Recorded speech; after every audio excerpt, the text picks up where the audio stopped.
Hello, everyone, and welcome to the concession stand here on the KB Radio Network. I am your host, Kevin Reed, and this is the review of episode 4 to Daredevil Born Again, season 2, coming to us from the good folks over at Marvel Television and Disney Plus. This episode is entitled Gloves Off, and it is a ample title to this episode.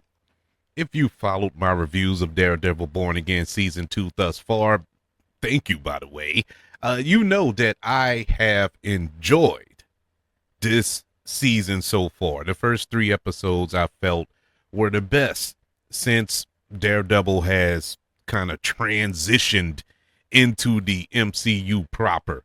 Even though it still feels like Netflix. It's still, same actors, Charlie Cox, Vincent D'Onofrio, they all returned, but it still has that flavor, that edge, and boy, is it bloody. This has to be the bloodiest thing on Disney Plus. It's hard to believe that this is allowed on Disney. How raw this show is, but I appreciate it in its totality. Episode 4 left us. Well, episode 3, I should say, left us with kind of a shocker at the end with the sinking of the Northern Star ship, cargo ship that had all of the weapons that Wilson Fisk was smuggling into New York City.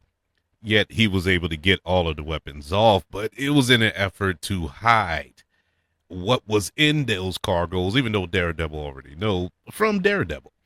But we opened episode 4, and I was dreading this episode.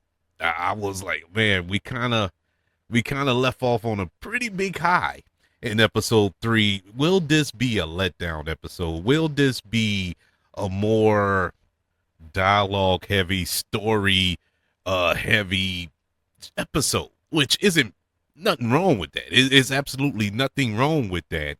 But we left off in episode 3 with one of the better action episodes since Daredevil has been on Disney Plus of the Born Again series. So I was, you get those kind of palate cleanser episodes, those filler episodes that all TV shows do. I don't care if it's drama, the medical drama, sitcoms, whatever.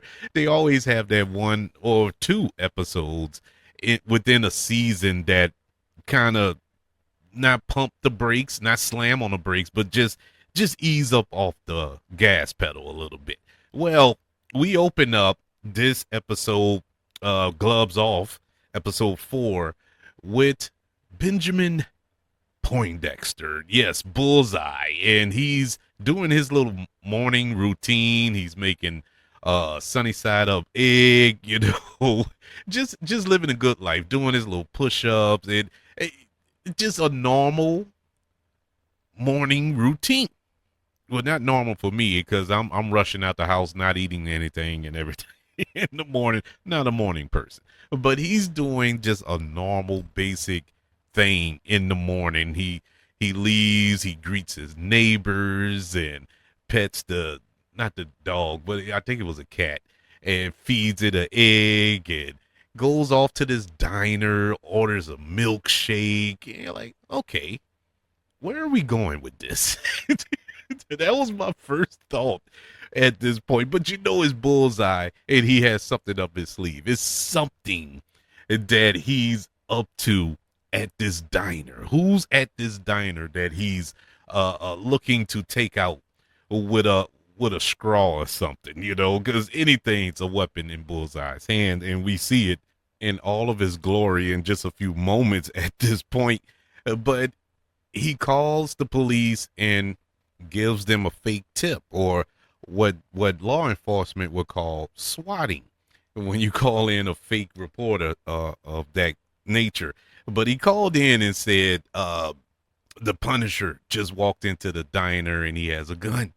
And so, of course, the task force is on full alert at this point, and they're coming to the diner. And he drinks his milkshake, and one gulp, mind you, takes the straw, gets a out of the milkshake, gets a toothpick. I don't know why I was about to say paperclip, but toothpick, and the task force is in there. They're searching for Frank Castle and can't find him. And they look over, they see Bullseye sitting there, and Bullseye goes to work. I mean, goes to work, makes quick work of this task force with anything he can grab: forks, spoons, lobster tails, toothpicks. It didn't matter. He worked them, and this is a task force that is fully armed with AR-15s and everything else. Worked them, absolutely worked them.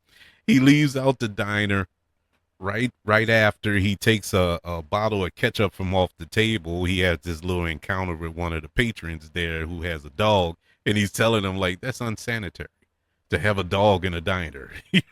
But the man, he's so scared he's about to crap a dog. Like, please don't kill me. Like, I'm one of the good guys. And so as he's walking out, he sprays the or squeezes the bottle on the door, and you have the bullseye symbol as he walks out, and then we get the main title. One of the best cold opens I've seen on Disney Plus Marvel shows. It was amazing. I was all in at that point. I was like, man, this is going to be a fire episode, and it was. It didn't match the heights of that cold open throughout this episode, I must say, as far as action is concerned. But it was a good episode. But this was a really, really good opening to this episode to let you know that this will be a bullseye episode. Now, we didn't get much of him after this. I think we only got maybe 2 more scenes of bullseye after the opening, but it set the tone for what was to come later on. The big, and I mean big, shocker at the end of this episode. But after the credits, we get another fake Kingpin video from BB, who is dressed up as Kingpin, of course, and talking about the North Star explosion and talking about the charity fight that's coming up at the end of this episode, and saying that it was a money laundering scheme. Once again, just poking the bear. I hate to see what's going to happen to BB by the end of this season, because eventually Wilson Fisk is going to find out it was BB, and it's not going to end well. What's going to be even worse is not going to end well for Daniel, because he's the one that is linked to BB and basically how she's getting all her information. And so we move on. We see Karen Page. She's recording these testimonials from the rescued prisoners from the last episode. And Daredevil is trying to recruit the swordsman to his team, but the swordsman said, "Nah, no thanks." Thanks, but no thanks. I'm leaving. I'm good. I'm good. I've seen enough. But before he bounces, he tells Daredevil that he's not a hero. He's no longer a hero. He's a symbol of hope. Wishes him well, and he bounces. Meanwhile, you have Angela Del Toro. And she's asking Karen to let her help, now that she's the White Tiger.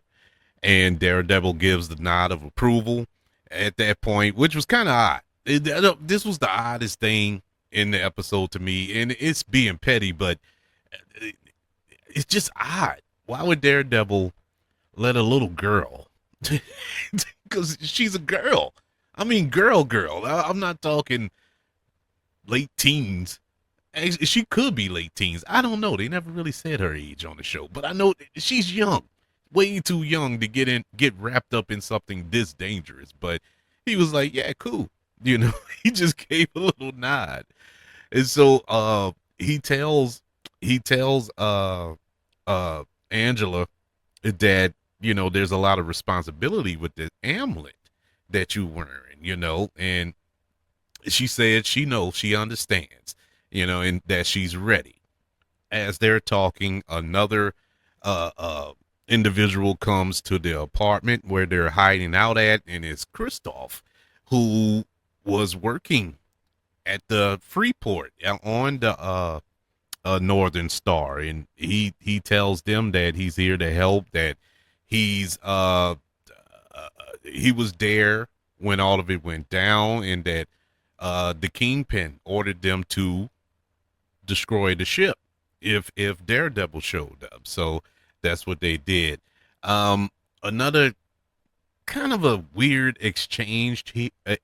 Weird exchange here was Matt and Karen. Now, I get that they have a relationship going, and I get that it is an earned relationship, and it just felt random at this moment to say what they said.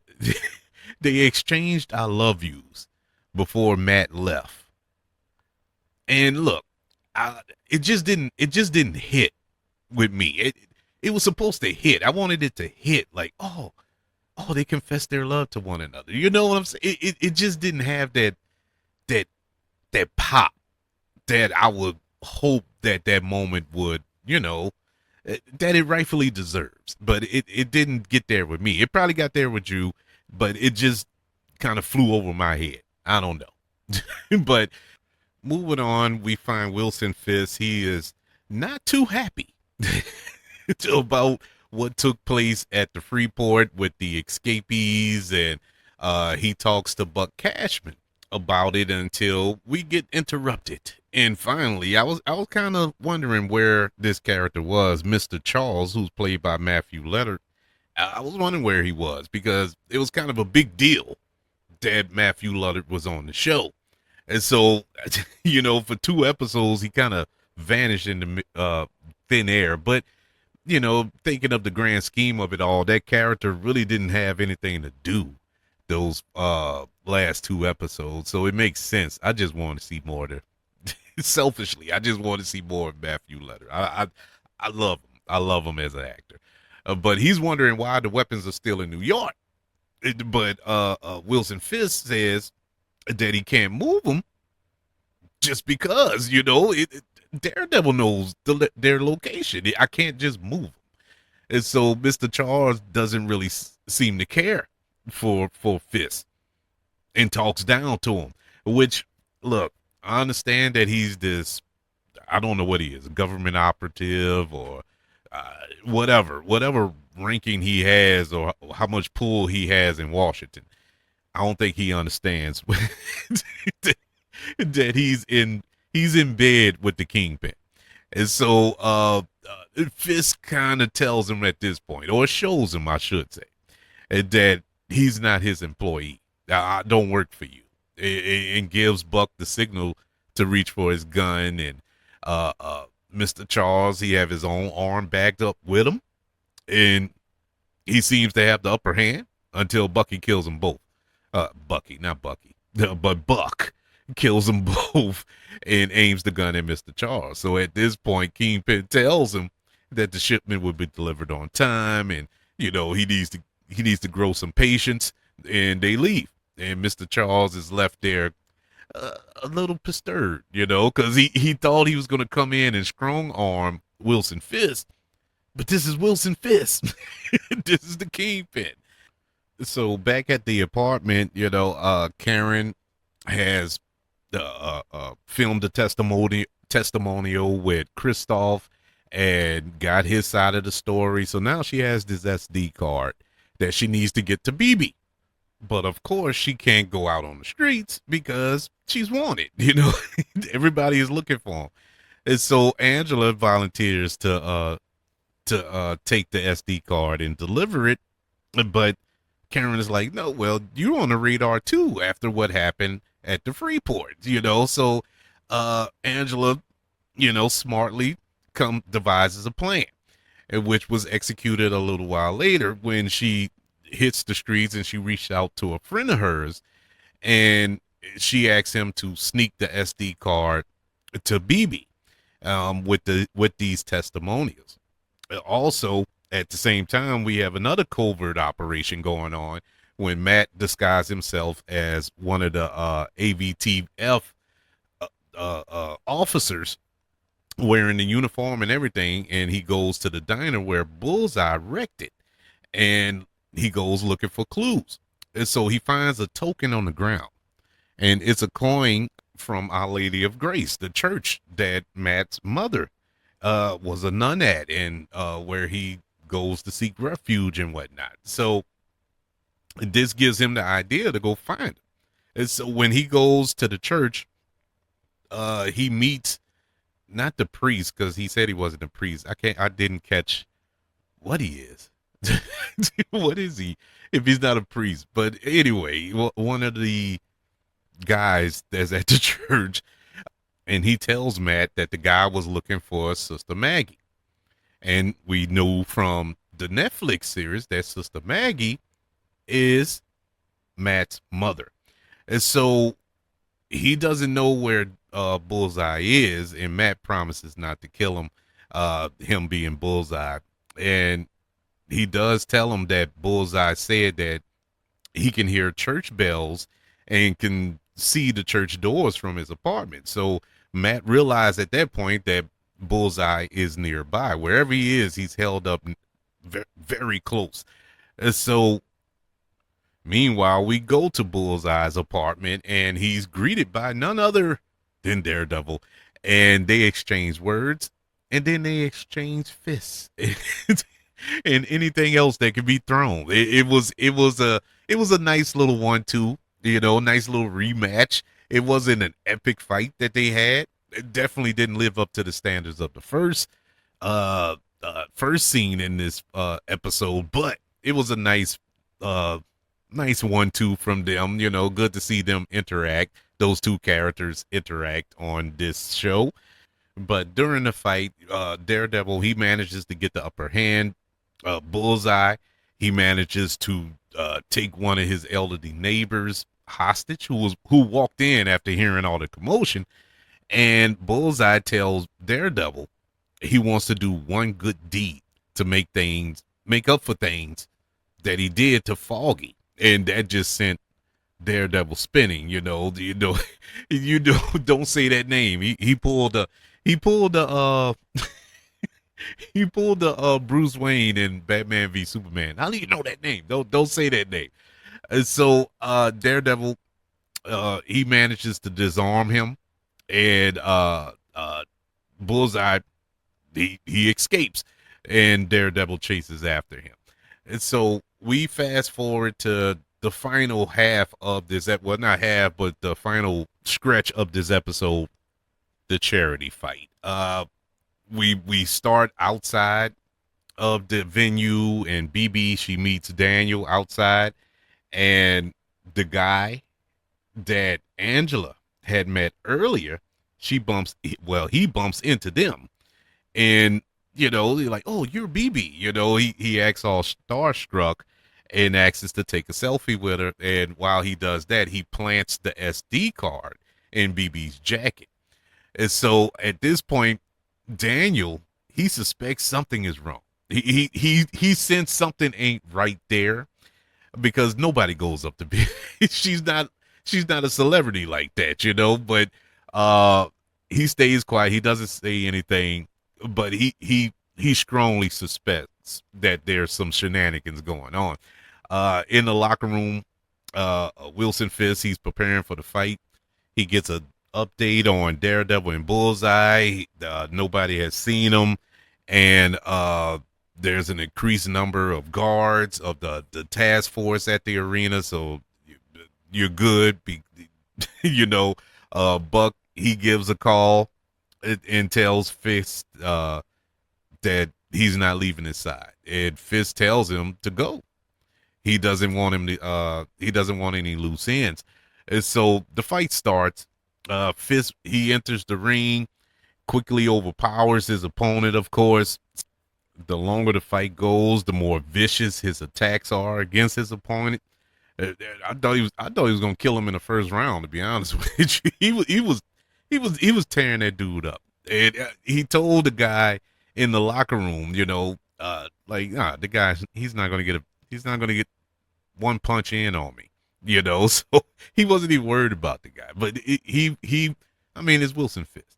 Anywho's, he gets distracted at one point when Vanessa walks in, and I skipped a part there. Vanessa went and met with the governor and was talking to the governor about working with Fisk. And the governor was like, "Look, I'm not. The dude, something shady about your husband. I don't want to work with your husband, And Vanessa, she puts on her charm, able to convince her to.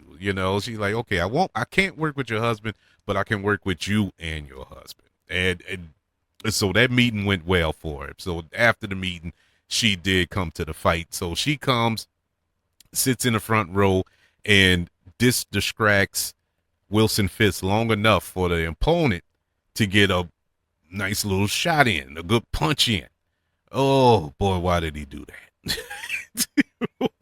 why did he do that? Wilson Fisk, he snaps. He snaps back in reality. He delivers a pair of hooks, uh, some body shots that look like his ribs turned into dust powder inside of his body, and then the killing blow across the jaw. He towers over him and he holds up his belt. Vanessa then she joins him in the ring to congratulate him, just to tell him about the support from the governor. But as we know, so is life. All good things come to an end. Bullseye strikes. He kills over a dozen of the task force agents. They're no match for him. He worked them in a diner with spoons and lobster tails. He killed the guy with a lobster tail. What more can I say? And so he makes quick work of them. Then he sets his sights on Vanessa, who's standing in the ring. He finds something sharp to throw at her, and it was some type of, I don't know what it was. I didn't get it. I didn't get a good glance at it. I'm gonna be honest with some type of glass statue thing. Um, and he threw it, but she manages to shoot him, get a shot off before anything happened to her with this sharp object thing. And Wilson Fisk, he takes his belt, the little championship belt that he just quote unquote won. He hits the sharp thing, this little glass figurine thing, and theoretically blocked it, which was crazy because I was sitting there like, man, Wilson Fisk blocked something from Bullseye, but Bullseye did manage to kill his guards that had surrounded him in the ring.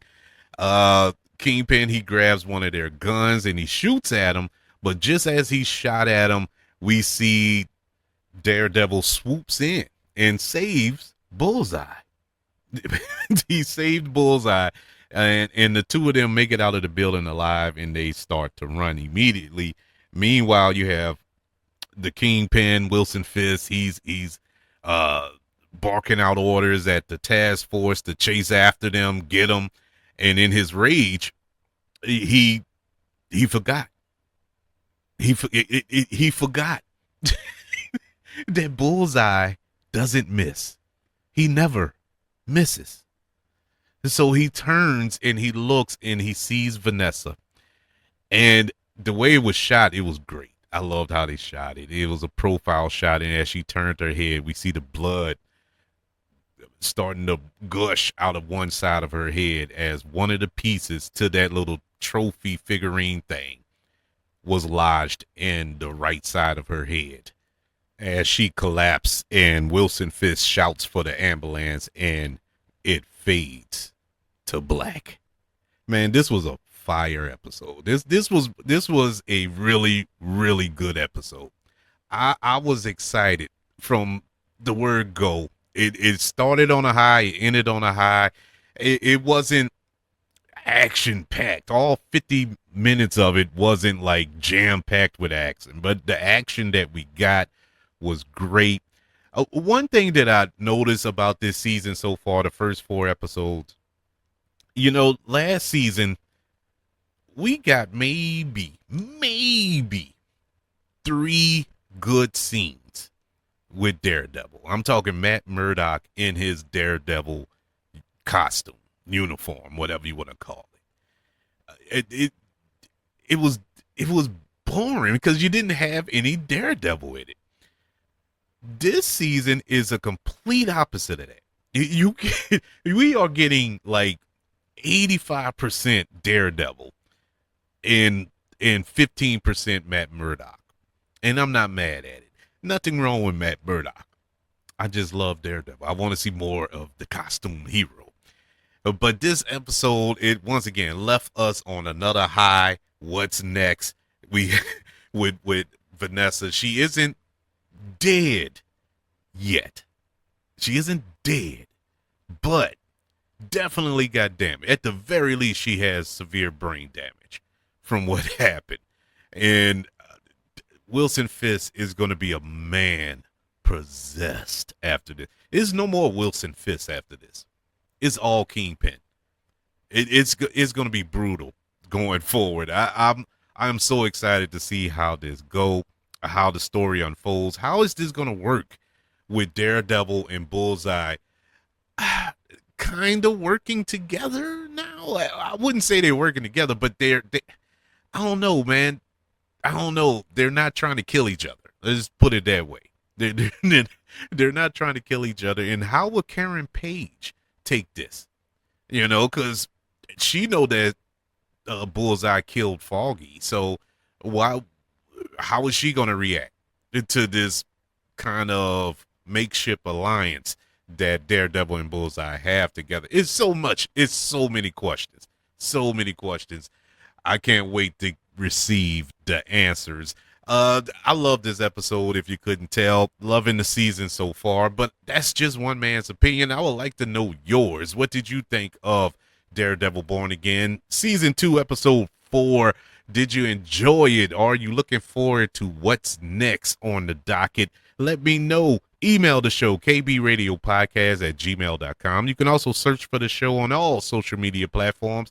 Just search for the KB Radio Network. Also, don't forget about YouTube. Subscribe to the KB Radio Network channel and like this video if you don't mind. Don't forget about the 5 stars, the reviews, sharing this show if you're listening on Apple Podcasts, Spotify, iHeartRadio, wherever you are currently listening to the concession stand here on the KB Radio Network. Everybody, thank you for joining me for this review of Daredevil Born Again, Season 2, Episode 4, Gloves Off. Want you all to know that I love you, continue to love everyone, and until we speak again, you all be blessed.